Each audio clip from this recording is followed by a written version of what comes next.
You know, it's funny. Sometimes the best way to make something stronger is to, well, break it in half. It sounds totally backwards, I know, but in the world of beekeeping, that's exactly how it works. Today, we're diving into a really cool technique that's essential for any beekeeper, the walk-away beehive split. So here's the game plan. First, we're going to tackle the big why, the motivation behind splitting a hive. Then, we'll look at the blueprint for a perfect split.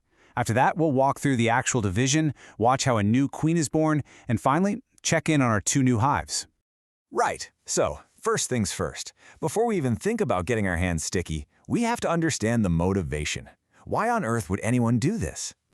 I mean, think about it. You've got this booming metropolis of bees, tens of thousands of them, all working together perfectly. And you're just going to go in and tear it apart? It seems almost destructive. But trust me, there are some very, very good reasons behind what looks like total chaos. This really gets to the heart of it. The number one reason? Swarm prevention. You're basically getting ahead of the bees' natural instinct to divide and fly off. You're managing their growth.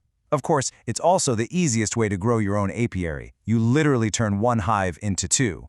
It's also a great way to recover from a tough winter if you lost a colony. And here's a cool one. It can even help calm down a super aggressive hive, kind of like giving them something else to focus on.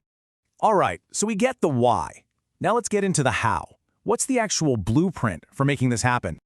The technique is called a walk-away split, and the name really says it all. You, the beekeeper, are just setting the stage. You provide all the right ingredients, the bees, the food, the future generation, and then you literally walk away and let the bees do what they do best. You're trusting them to raise their own new queen.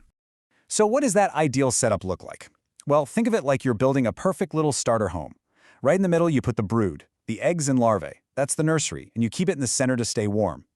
On either side, you put frames of pollen, which is their protein, and some empty combs so the new queen has space to start laying. And then on the very outside, frames of honey. That's the pantry, the energy to fuel the whole operation. It's a perfect, self-sufficient little package. And here's the best part, and honestly a huge relief for any beekeeper. You don't have to be perfect. While there's an ideal formula, bees are incredibly resilient. As long as you give them the basics, they have this amazing ability to adapt and just figure it out. It's pretty amazing. Okay, now for the main event. Let's talk about the action itself, making that great divide. So when you're done, you have 2 very different situations. You've got the queen right half with the original queen. For them, it's pretty much business as usual. But then you have the queenless half. They have a huge job ahead of them. Make a new queen. A really important detail here is that the older foraging bees will fly back to the original hive's location. This means your new queenless hives is going to be a little short on staff at first, so you want to make sure it has plenty of young nurse bees to take care of the brood. Okay, if there is one thing you take away from all this, let it be this. None of this works without eggs. The frames you move into that new queenless box must have fresh eggs or larvae that are just a day or 2 old. That is the raw material they need to build a future. Without it, the colony has no way to make a new queen, and the split will fail. It's everything. And this quote just perfectly captures the magic of the walk-away split. Seriously, trying to find one single queen bee among 60,000 others can be, well, almost impossible, especially when you're starting out. But with this method, you don't have to. As long as you make sure both boxes have frames with fresh eggs, you can just walk away. Whichever one is queenless, they'll handle it. They know exactly what to do. So, the split is done. The beekeeper's work is over for now. And this is where the waiting game begins. Inside that quiet, queenless hive, a truly incredible biological drama is about to unfold. This is pure magic.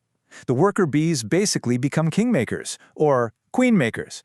They'll pick a few of the youngest larvae and start feeding them an exclusive, super-rich diet called royal jelly. This special food is the only thing that separates a regular worker bee from a queen. It literally rewrites the larva's destiny and turns it into royalty. Now, this whole royal journey is a marathon, not a sprint. Take a look at this timeline. From the moment an egg gets selected, it's about 16 days before the new virgin queen emerges from her special cell. But she's not done yet.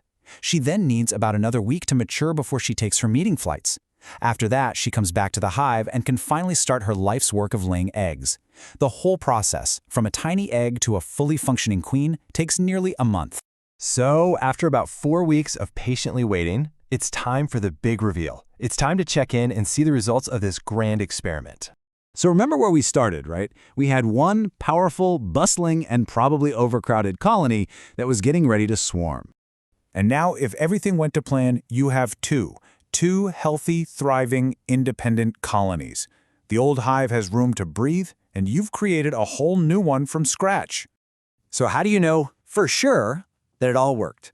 Well, this right here is the moment of truth. You gently open up that new hive, pull out a frame, and you see it. A beautiful, solid pattern of capped brood. That is the sign that your new queen is home, she's successfully mated, and she is laying. That right there is the sweet, sweet sight of success. It's just an incredible process when you think about it. It's this powerful reminder of nature's genius and the amazing ability of a community to ensure its own survival. From a single cell, they can create a new monarch and a whole new future. It's a pretty profound lesson in resilience for all of us.